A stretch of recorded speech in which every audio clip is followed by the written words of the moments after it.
Hi. I get people's comments. Is there going to be people comments or? For sure. Is there? Okay. I mean, I would assume we have 3 people signed up so far. Okay, all right. And we can do 10 total. Is that where they're going to speak or? We were trying to put it out there,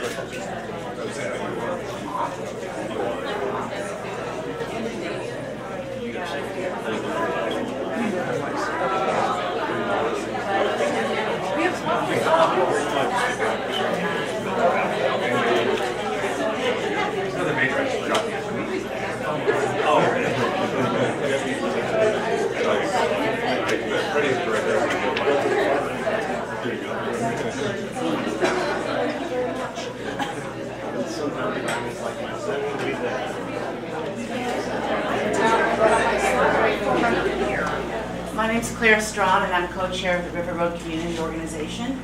We sent you a letter discussing our opinion about the situation. I want to say that we are actively and proactively involved with St. Vincent de Paul in developing low-income housing in our community. We support that mission of your organization. What we don't support is making decisions outside of a process that involves the creativity and the resources of the community that can be a win-win situation. We understand that you're on the hook for a fair amount of money if you choose to reverse this decision. That's really unfortunate. That might be the cost, and we don't want that money to be taken away from the, providing housing. So we're really concerned about that, and we were asking you in our letter, we asked you to make policy that involves notification of all the community and public agencies about disposal of land so that people can step up and figure out local solutions to local problems rather than selling off to developers from outside the community. I ride by it every day on my bicycle, including today. It's a beautiful piece of land. It's incredibly valuable because of its position near the river, next to the bike trail, viewed by thousands of people. Tens of thousands of people travel that bike trail. It's a gorgeous piece of property. It has 28 mature trees. It has wetland plants. I spent 25 years of my life working to restore lands like this, removing coverage and fill. It doesn't need to happen. I met with Jacob Fox about this. I learned the reasons given publicly of why this property needed to be sold, because it's not accessible by transit, and this flood zone issue and all that were really not real issues. The real issue was money, to generate money. Generate money in some other way, not by destroying this beautiful, valuable piece of land. This is a unique piece of land. This is not the first time that I've spoken before you. I've been living at 394 Lombard for the past 18 years. Knew that it would be developed when the family bought the property. My elderly parents went through that meadow in their motorized wheelchairs. It opened up their life as biologically they were closing down. They could go with their grandchild to the playground. They could access the river, go across to the Valley River Center. This is a unique property. It's not just any old property. And when I just wish that the opportunity could exist for people like my parents, elderly or mobility challenged, to be on that unique property. It would be such a gift to them, and to just throw away that opportunity for vulnerable people, mobility challenged people like my parents were. It's just a crying shame. The mission of the board is to house those who can't afford market rates. Knowing that the federal government has cut the funds in an abusive manner, there are some bills in Salem, which you all know about.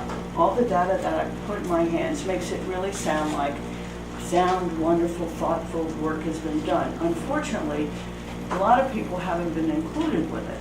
And I never will stop believing that citizens, neighbors, and board, we can get to better solutions. And this is an irrevocable one. There has to be something better.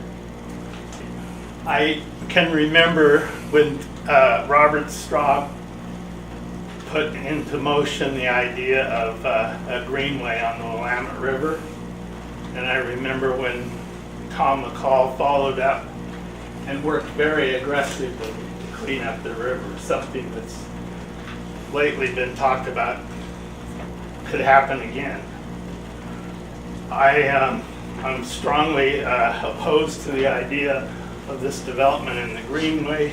I'm opposed to the idea of turning over a big fat chunk of really valuable real estate to Seattle developers. I want to diffuse something. This isn't about us being against Homes for Good. Don't make that mistake. We have over 100 years of experience of housing people with disabilities and progressing social causes just in our neighborhood. This is not against Homes for Good.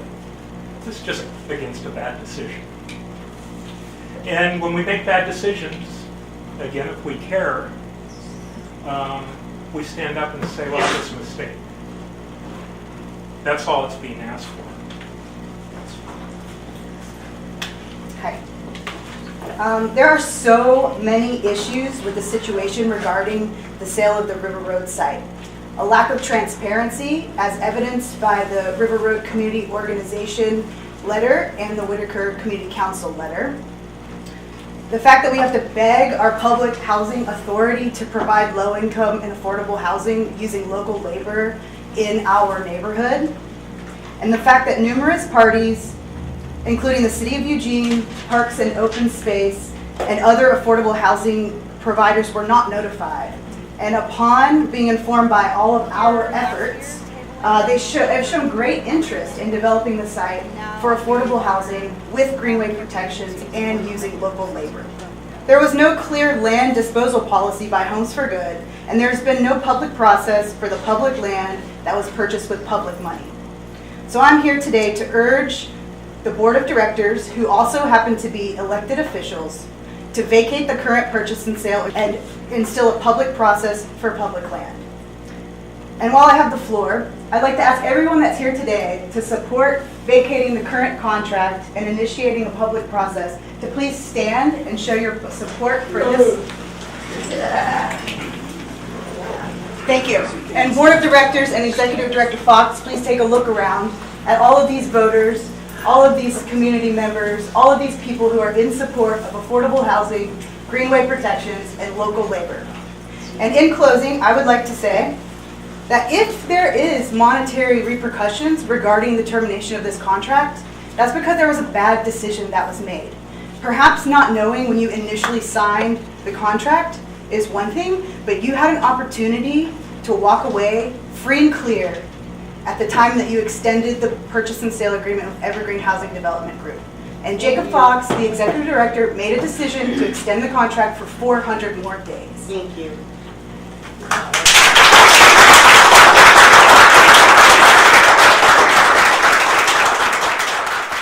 Christopher Logan.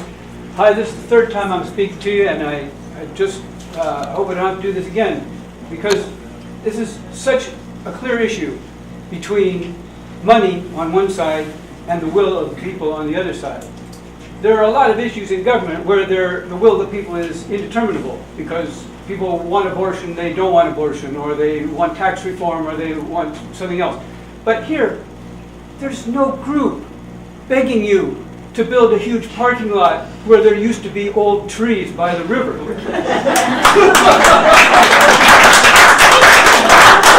So this is the will of the people that you change the decision. If you don't, you're setting yourself up as an independent agency outside of the people. And that's a very dangerous place to go.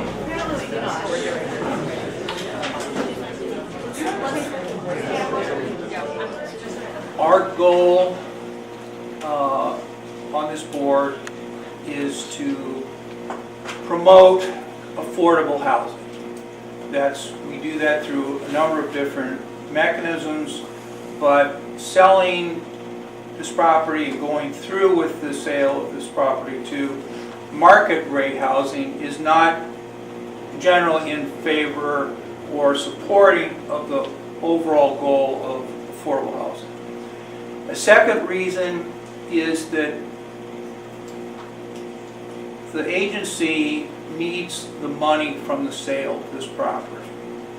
and assuming that's correct, and I'm assuming that's correct, we have an opportunity, because of the City of Eugene's Parks and Open Space Bond, to spread that money within Eugene outside of South Eugene. Now, I'm the South Eugene Commissioner.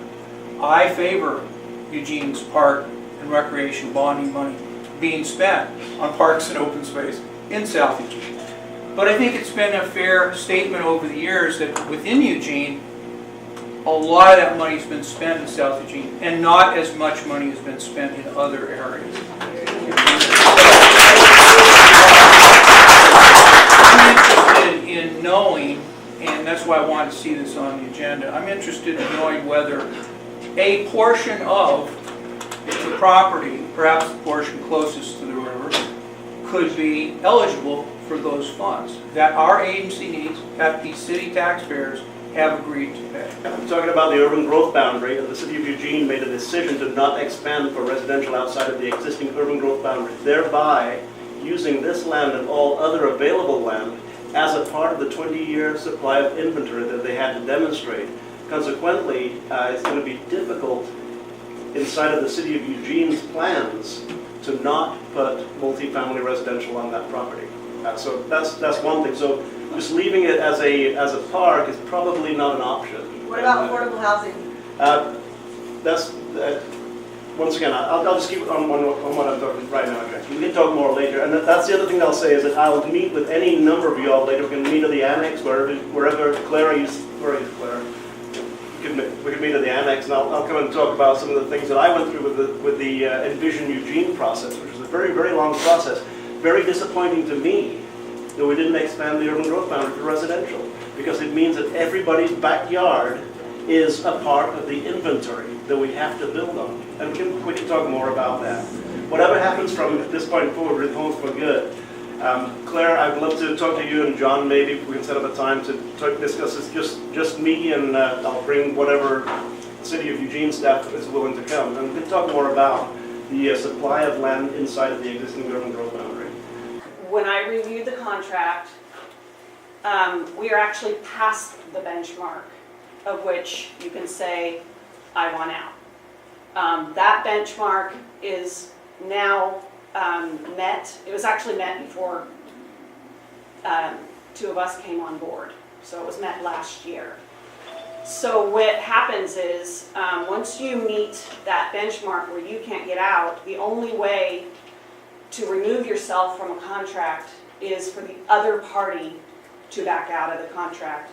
I cannot imagine the decision that was made to do this. I can't, and I've talked at length with Mr. Fox about that. If we're in the position, and we are, because Heather has been kind enough to walk me through this, then obviously, if the only recourse is to have the potential buyer not want to buy anymore, I mean, that's all I'll say about that. But I would like to say some other things, if I may. I think this is going to be a thorn in the side of Homes for Good. I think that, and I think your positions are legit. And I think that we're in this sort of impasse. So my last statement is going to be this, and I think we're all somewhat complicit in this. I think we are looking at a time full of atrocities. And I think we are looking at an era where the local level is going to be the only place we start re-knitting the fabric of our community back together.